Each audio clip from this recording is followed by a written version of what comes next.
Ang ating paksa ngayon ay ang up and down, kung paano pakalmahin ang isip sa gitna ng gulo sa politika. Sa pagkakataong ito ay inaanyayahan ko kayo na pansamantala ay pumikit at isipin ang magandang tanawin ng kalangitan, ang pagsikat ng araw, ang dapit hapon, at ang luntiang mga kabundukan. At matapos mong gawin ito, ay pakinggan mo ang aking paksa. Mga kababayan, kumusta ang inyong isipan? Marahil marami sa inyo ang tulad ko rin, pagod na ang pandinig sa ingay ng Senado at Congress o gulo sa politika.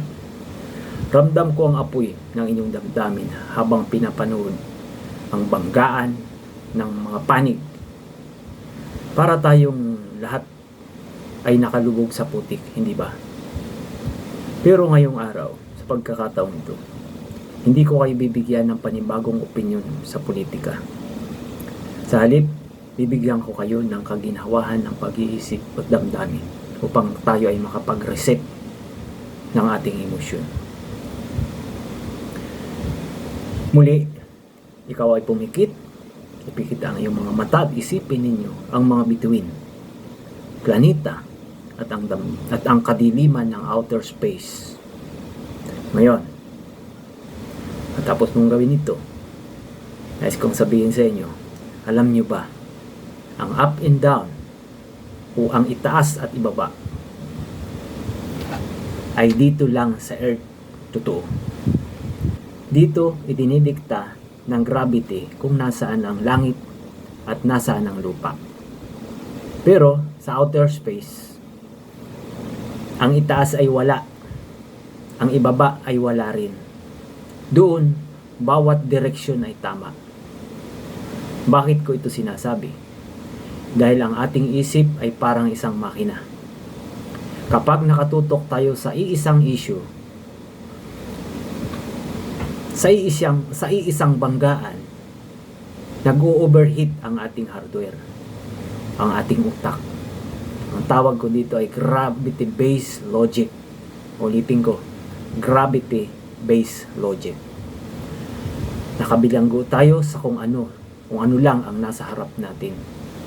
Muli, isipin niyo ang image o picture na naglalarawan ng ating utak. Cognitive rotation. Isang umiikot na gear. Ito ang nais kong ibahagi na ang sekreto ng pagpapanatili ng katinuan sa gitna ng gulo ay ang tinatawag nating cognitive rotation. Ang tunay na pahinga ng isip ay hindi ang pagtigil sa pag-iisip. Ang tunay na pahinga ay ang pagbaling ng isip sa ibang paksa. Kapag nararamdaman nyo na nag-aapoy ang inyong damdamin sa panunood sa balita, huwag nyo lang basta patayin ang TV o ang cellphone. Sa halip, ay baling ang isip sa mas malawak na katotohanan. Tumingala sa mga bituin. Isipin ang universo kung saan ang ingay ng Senado o ingay ng politika ay wala pang isang tuldok ng alikabok. Imagine ninyo rin na ikaw ay isang smart Pinoy. Ang inyong galit o pagkabigo ay hindi tadhana. Ito ay isang system error lamang dahil pinipilit nating iproseso ang napakaraming gulo gamit ang ating emosyon.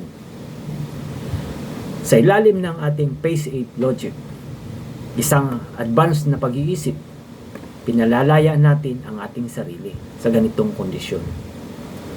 Huwag hayaang maubos ang ating mental nutrients sa mga bagay na hindi naman natin kontrolado.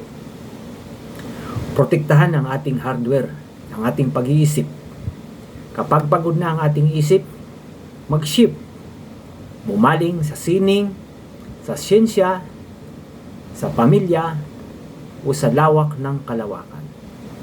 Tayo ay bagyang huminti at tumango. At isipin na hindi natin mababago ang gulo sa politika sa loob ng isang gabi lamang. Pero kaya nating baguhin ang ating kinatatayuan. Maging universal thinker sa gitna ng mga earth dwellers. Pagkatapos mong mapanood ito, huminga ka ng malalim, uminom ng tubig, at sabihin mo sa iyong sarili, guminhawa ang utak ko. Ito ang magsisilbing trigger para sa atin upang kusang mabitawan natin ang tensyon sa ating isip at damdamin. Ako ang inyong partner dito sa Baljimind YouTube channel. Isang karangalan ang maging katuwang ninyo sa pag-aayos ng ating lohika. Hanggang sa susunod na ating adlib ng pag-iisip. Mabuhay ang Pilipinong may malayang pag-iisip. The power of the brain be with you always.